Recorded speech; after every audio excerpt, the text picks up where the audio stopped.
Welcome to Seymour from the Front Pew podcast, coming to you from the broadcast studio at Seymour First Baptist Church in Seymour, Tennessee, and featuring thoughts and discussions around loving God, loving others, making disciples, and living the life. I am your host, Tiger Brooks, and now, on to the podcast.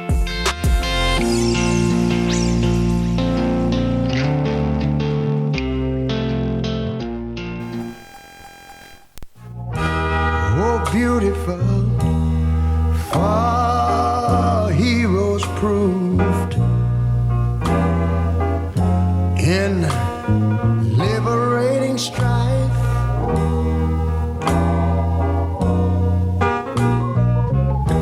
Who more than self their country loved.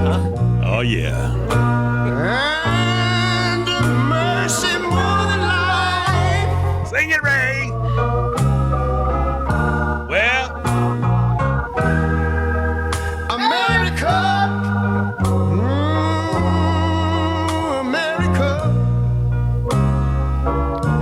may God. oh, yes. Ladies and gentlemen, the song stylings of Mr. Ray Charles. It gets not much better than that when it comes to American patriotism. So why in the world would be opening the podcast with America the Beautiful by none other than Ray Charles? We are talking today about our America 4th of July community event, which is now entering its third year or fourth? fourth year. It's a fourth year. It's Holy cow, we're getting old. fourth year for the fourth here at Seymour First Baptist Church. And if you know, you know. If you've been here and you've seen it, you know that it is unparalleled in the annals of 4th of July celebrations. And so we felt like we wanted to come on here, like we've done so many times in the past, to help people understand really, why does a church bother to, shoot off a bunch of fireworks on the 4th of July? And so that's a great question, and we want to answer that question and give you a little bit more information about the details of what's going to happen on Thursday, the 4th of July. And so, Pastor Corey, why don't you share with us kind of the what things looked like prior to engaging the services of our illustrious fireworks expert here at Seymour First Baptist Church, which is why we're doing it. It was dangerous. Not why we're doing it, but it's one of the reasons. It's one of the reasons that literally what sparked the idea. So good, very good. Yeah, so That was punny. yeah. So I want to say that my first Sunday was July 5th. Of That's your 2020. first Sunday? That was my first Sunday. Yeah, I didn't realize So that. we moved here just slightly before that. We got into town on that third. Yeah, that's got to be about right. We It got is into right. town that Monday, Tuesday, somewhere around that, right before. I feel like I've heard this story about 8 times. Sorry. And it was all no. I'm just saying it's always been. Yeah. And because the first year that we did it, it was on a Sunday, so that would make sense that Saturday was the. So, and in the middle of all that, this is backstory that it really explains, I guess, where it came the from. impetus for thinking about it. Yeah, so many people know about our Christmas open house that Melody and I have always done since I became a pastor. We've always done a Christmas open house. Well, one of the other events that we always did was we hosted our entire church at our house for a 4th of July picnic. And so from the very beginning, we did that. We had a couple acres in Paris, so it was a little bit easier to do. And so we did barbecue, and the church brought potluck, and we just did, games and cornhole and all kinds of just stuff at our house for 4th of July. So 4th of July was difficult, like just moving and then coming out of COVID. So we wouldn't have had the picnic either way, but You're right in the middle of COVID. we were right in the middle of COVID, and then all of that to say, like it was a hard time for us to even. Or what are we going to do? Because we're in this new town, new place. We don't know many people, and so Adam and Stephanie Gray invited us to their house for 4th of July, and so I actually had some family in town, and so we all went over to her house because there was a neighbor that always loved to put together a fireworks show. And so we went over and watched this fireworks show. Their house is at the end of the street, and this neighbor that liked to put on this fireworks show was at the other end of the street. I want to say that Shelby was actually she was hired to video for that neighbor that year to take a video of him setting up and all of the things that went on for that show and everything. And so we did, and we enjoyed, and we did all that. And on the way home that night, I told Melody, I said, let's drive through the church just to see what's going on. And again, backstory on all that is I even in our Q&A as we were coming, I was never in favor of us ever shutting our property down. Like I to that point, and probably to 3 years into our being here, every time I had been on the church property, it didn't matter whether it was 11 o'clock p.m. or 9 o'clock p.m. or 2 a.m. Every time I had been on the church property, there was someone on the church property. And so I to me, I see that as a way to engage the community and community to understand that we love them, we care for them, and we break down barriers by people being in our facilities and on our parking lot and those types of things. And so anyway, on the way home, we decided to drive through the parking lot, and we had the windows rolled down, and we were watching and seeing, and we love 4th of July. We love fireworks and all that other stuff. And we pulled in, and our parking lot was a madhouse. There were groups of people huddled at about every fourth parking space. And it didn't matter if it was like just across the aisle or if it was next door or whatever else. There were probably 40 to 50 groups in our parking lot shooting fireworks. Yep. So badly that we had to roll the windows up because I was afraid that catch a stray Roman candle. And you couldn't watch an area to know when or what was going to be shot off because it was absolutely everywhere. It was welcome to Fallujah. And so we drove around, and I think I probably quite literally told Melody, "This can never happen again." Mm-hmm. And so we got here that Sunday morning. May have been my first Sunday morning ever, and the parking lot was an absolute disaster. Covered. I mean, disaster. Just it was still covered in paper and debris and everything else. Yeah. It was everywhere. It was absolutely everywhere. We got out there with some guys with blowers trying to just blow it off before folks. I mean, because it was everywhere. Covered. Yeah, and all of that to say is that started the conversation of next year 4th of July has to look different. We got to take it. We got to look different. And at the worst would be that we would have to shut the parking lot down and not allow that to happen not because I'm worried about protecting our property because of the fireworks or the debris or the trash, but because for safety. Yeah. It was just one of the most unsafe things I had been around, and so that began.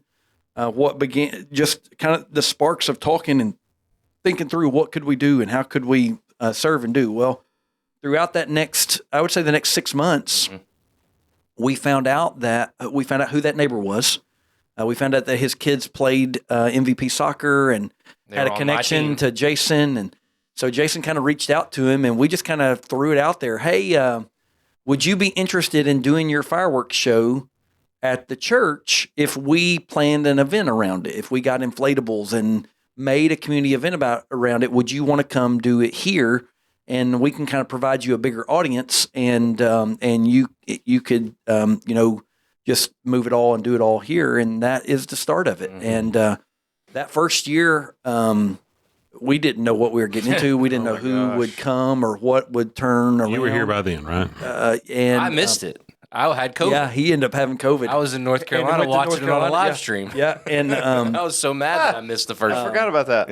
In that first year, we spent $0 on fireworks. $0 on fireworks. I busted my head open. Yeah. I forgot about that. Was it the post hole? the post hole digger. I remember the story of that. Yeah. Thought he was going to knock himself out, and then. And again, I think once we saw the response, we had just a great response. People really enjoyed. Yeah. And just it was really good. What are you thinking? post hole I digger. know. Stop it. Just stop now. Anyway, Flood. so What's it going to be this year? I hadn't thought about that. What's it I gonna said be? that yesterday to y'all. I was like, We're going to put you in a rubber room. I said, wait, on July I'm going to 3rd. break something, or something's going to break me in a week. So just prepare yourself. Okay, we won't get into that. Sorry. That was the start of it. And I would say even with that, even the start of it was, we got to find something safer. We didn't know what the response would be. So I can't tell you that we envisioned it to be a big, huge community outreach, but we did want it to serve our community. We were doing it not as this idea of just our people come. I mean, honestly, the first year we did it, it probably took 50, 60% of our people to be the volunteers to work it, because I mean, it just, we were not in attendance where we are now. And we had 7, 8 inflatables. We gave away much of the same things that we give away today. And so we did all of that. We learned a lot. I mean, like just trying to figure out parking and where we would put stuff and how we'd move people and all those types of things. But what we realized is that it began the process of doing something that served our community well, that gave us a chance to interact and respond to people. And that, to me, is still the driving purpose behind why we do this. We do this not to just make our parking lot safer. It may have made it worse. It's just with cars now instead of fireworks. But we do this so that we have a chance to engage and interact, and to, again, break down barriers, get people on our property, help people to hear and understand that we love our community because God loves us, and this is a chance for us to serve and to do those things for others in our community. So, yeah. Yeah, so 21 was the first one, 2021. Yeah. 22, I happened just before I got here. Yeah. Yeah, that'd be right. And so last year was the first one I was a part of, and it has grown. It's a big hairy deal. There's thousands of people. Yeah, there's thousands of people at this point in time. And I think that's like that first year, I think we expected a cool fireworks show. Yeah. But I remember, I feel like we were sitting next to each other, and it was like halfway done, and it's like, holy cow, this is still just halfway done. Yeah. And it was, by the end, I think it was just a lot bigger than anybody had seen. And I mean, even I've been to, Cardinal games where they do fireworks afterwards, and that's a big show. And this is bigger than anything I have seen. Yeah. On the scale, Especially as close as you are. you think everyone out there who hasn't seen it is thinking, okay, it's a nice fireworks show. It's a nice little fireworks show at the church on Chapman Highway. Yeah. Put that out of your mind. Think more like Boomsday for Knoxville. I was going to say, that's what several people said to me, that they think that our show last year, while we were on campus, they were saying, because downtown Knoxville They don't anymore. They don't do it anymore. Okay. And used to, I mean, obviously I'm just from up the road, but we trekked down to Knoxville, and they used to do it on the river, and they would do, it was really fun. I mean, they literally put,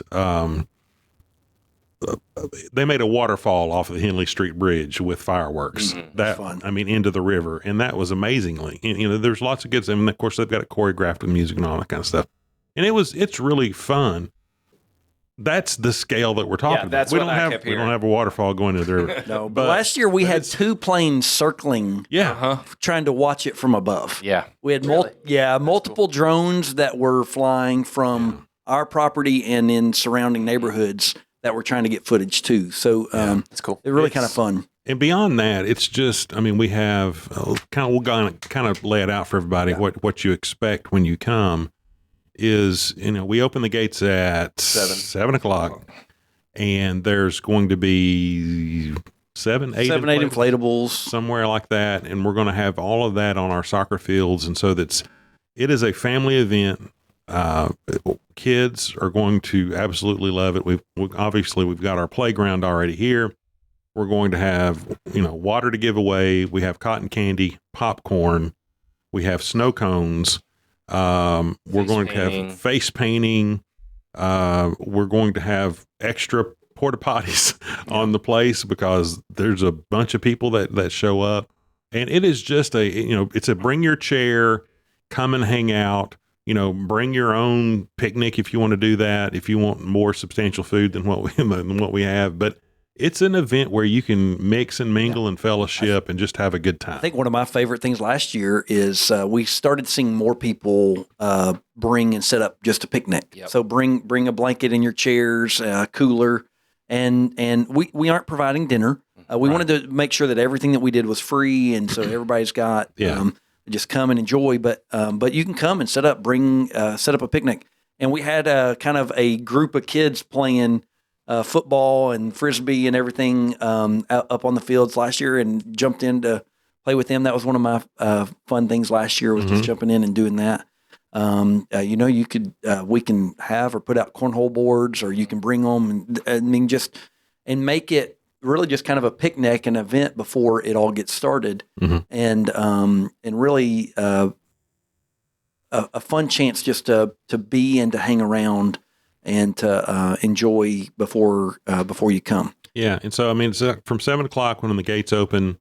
We'll have. It's one of those things where you're going to have to think about where you're going to park.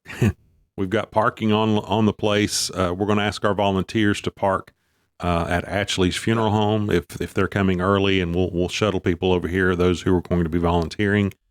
But it's just a fun event, and you can make it what you want. If your family typically goes out and gets fried chicken, well, just bring it with you. Just come and bring it with you and set up bring your an own extra thing. leg for your throw us a bone, literally. cousin Austin over here. Right. And, but it has become one of the things that we have found in terms of, as we walk around, as we, once everything's settled and we have time just to kind of just breathe and then meet people and rub elbows with people.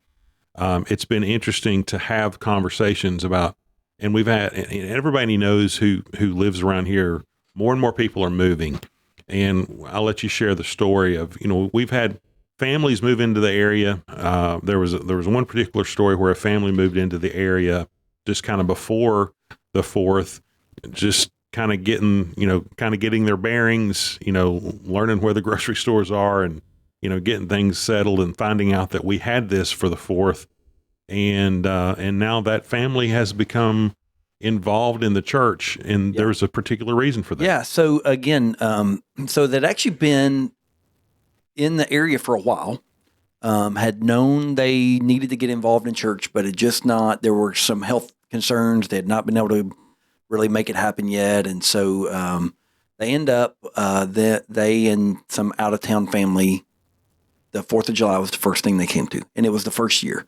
So they end up coming, and they are there, and that night and the next morning, it just kind of continued over for the next couple of days. The family from out of town just kept saying, y'all need to be active in that church, just because they saw that as it pointing to our church, caring for our community, loving on our community, serving our community. And they said they knew the people that had moved here, they knew they needed to be in church, but it had not been easy to make that transition. And we understand that. We know, it's not always easy to make those transitions.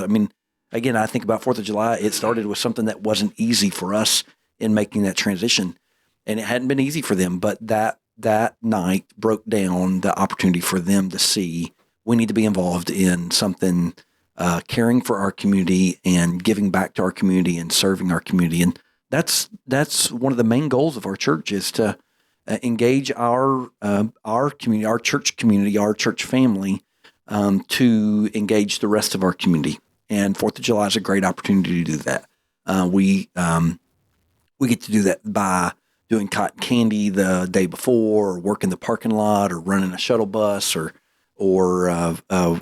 working out on the inflatables and doing all those types of things. And we've grown to the point where we should be able to do some of those things in shifts even. And so I would encourage our church family specifically, this is a place where anyone can serve. If you are a regular attender inside the life of our church, you can find a place to serve for 4th of July, and help and sign up. You can do that by seeing Melissa Steffen. And in the metadata of this podcast and on YouTube, I'm talking to Shelby now. We will include Melissa's. She's kind of coordinating volunteers for the event. We'll include her email in it, so you can just click on that and say, "Hey, I'm listening to this. I really am kind of charged up about wanting to serve." Yep. And just tell her that. Yeah. that you And like again, to our be part of goal, 7, 8 inflatables, that takes quite a few people to man those. That's one of the hardest things. But our goal is to try to get that cut in half so that each person is only working for an hour and 15 minutes, not 2 hours, 2.5 hours. And so trying to get all that ready. And again, we talk about what to expect. Come in. I would suggest trying to get here fairly early. And I said we open at 7. Our guys work hard to keep the parking lot in order and flowing or whatever else. But the reality is that most people that come at 7 don't leave until afterwards. So it's not freeing a lot of parking spaces down the line. I mean, it's coming in and just filling up. And then come, bring a picnic and enjoy, serve and enjoy. I think you can do both. And then, I would say for our church people, look for opportunities to engage someone that you may not know. It may end up being another church member. It may end up being someone else that attends. It may be someone that it's their first time on our property, and help them to understand that we do this to be able to love on and support our community and help them to see that we're here to help them and to show the love of Christ to them. So, and basically, we do have 3 rules. 3 rules that we ask people to abide by, and we may make more if you try to skirt these rules, but right now it's 3. No personal fireworks. Just leave that to us. I promise you won't feel shortchanged. And part of that is we all the guy that does our fireworks is licensed. Yeah. And so because he is licensed, there aren't supposed to be any other fireworks going on our property during that time. So, yep. Yeah. No personal fireworks. No pets. We love animals. We all have animals, but leave the animals at home because they get skittish, and you don't know what's going to happen when they get skittish around fireworks. Plus, it creates difficulties for others who don't like pets, and so we're asking you to keep little cats and dogs away, and hamsters and gerbils and groundhogs and whatever else you have. And then finally, no alcohol. The adult beverages, probably not the best place to bring them here to the church house on a July 4th. So those are the 3 rules that we ask you to abide by, and we don't feel that that's overbearing. Yeah, and again, we do our best to try to do everything in a fun yet a responsible way. Our Seymour Fire Department comes and is a part of our event. We love that they are there, and so we in essence have EMT and come on now. First aid care for anyone if they have trouble. We had someone break an arm on our playground once during 4th of July. But they had great care to be able to help with them. And also, again, it helps with the idea of if there was an emergency with fireworks or any of those things that they're there to help us out. And so opens up at 7, and it fireworks will probably go off somewhere between 9:20, 9:30, somewhere in that vicinity. All of the inflatables and all of the things will shut down before that. We'll try to make, we'll bring any pop-ups that are in a line of sight will be lowered just to kind of create the environment that's necessary to enjoy the fireworks that'll go off. And so that's it. You guys haven't really had a lot to say about anything. Would you any personal testimonies that you would like to add to the conversation? I mean, y'all said most of it. I mean, I think for all of us, we enjoy what we do. Yeah. I don't think that's a surprise to most people that know us. And this is one of those things that we do genuinely enjoy doing. It does not mean that it is easy. Right. It is a lot of work. Day. And so that's where we are grateful that our folks come out, and our folks have been great to jump in and to pick up where we've needed the help through this. But it's been exciting to watch it grow and to watch it become what it is, and it's like we've said already. I mean, the goal of this is, listen, it's cool when you blow stuff up. I mean, that's just awesome. I mean, you enjoy doing that, and I mean, I like watching that and seeing all he does with that. But at the end of the day, it does come down to the fact that we genuinely wanted to provide something that loves our community, that shows our community that we are here and we are here for them. So it's an awesome opportunity to be able to do that. And we look forward to it every year. We start talking about it 6-7 months before. Yeah, I mean, usually before the night is done, we've end up talking about, all right, so are we still on for next year? And me say thank you to Tyler Hitt. Tyler is the neighbor that we connected to that first year. He is still helping us with fireworks. And he's a local businessman that's not a member of our church, but still loves coming alongside us and helping us with this. And so if you know Tyler, tell him thank you and appreciate him partnering with us on this. And then my last thing would be patient, because it is a great build up to the fireworks. And when the fireworks are over, we turn on the lights and we start to head out. Yeah. But it may take a little while. Yeah. It may take a little while. And so just be patient and just remember that you've had a great time. And again, thank you for everyone. Be prayerful about coming and volunteering and being a part of what's going on with this event. Yep. All right. Austin, are you clear conscience? Clear conscience. I don't have a lot. Okay. I think right. it's been cool to see how many people volunteer. Yeah. And it is. It's just a great event. So I think we're all looking forward to another fun one. And hopefully the music lasts through this. Oh, yes. Last year, Yes. if you weren't with us last year, we carefully curate a playlist of patriotic songs, somewhat patriotic songs that will nicely go with the fireworks.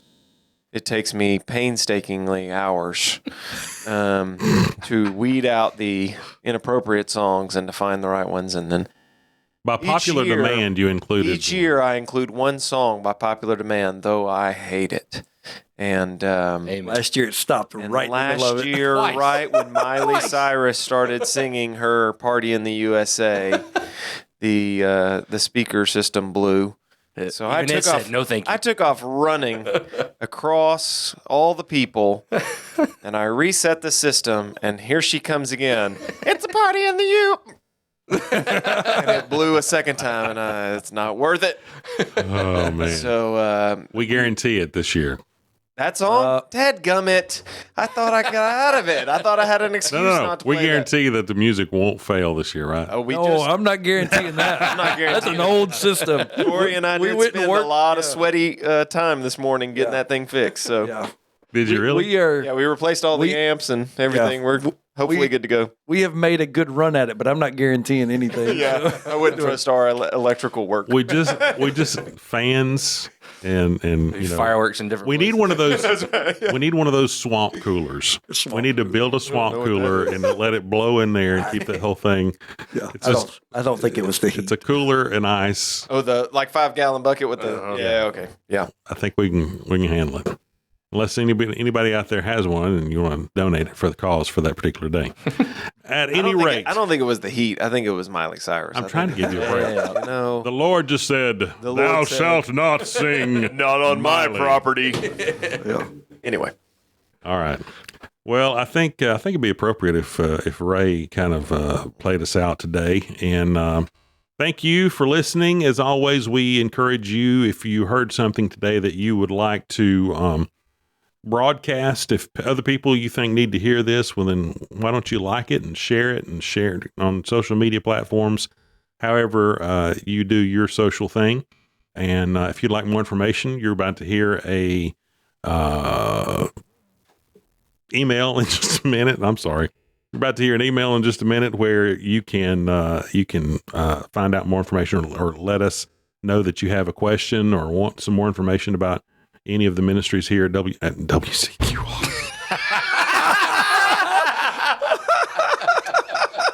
Friends, we're out of the habit. it's been a minute since I've done the podcast, and I did radio for 20 That's years. the first time you've done That's that. the first That's time. the first time I've ever done that. Yep. I've done Maplewood Baptist Church one time from the pulpit too. So anyway, Anyway, forgive me. But anyway, we're at Seymour First Baptist Church, and we thank you for listening as always. And let's say bye, fellas, and let's let Ray sing us out. Bye, fellas. Later. See ya. It ain't working. Thou shalt not play Ray Charles. There it is. You know, God done shed his grace on thee. He crowned thy good. Yes, he did. Heavy brotherhood from sea to shining sea.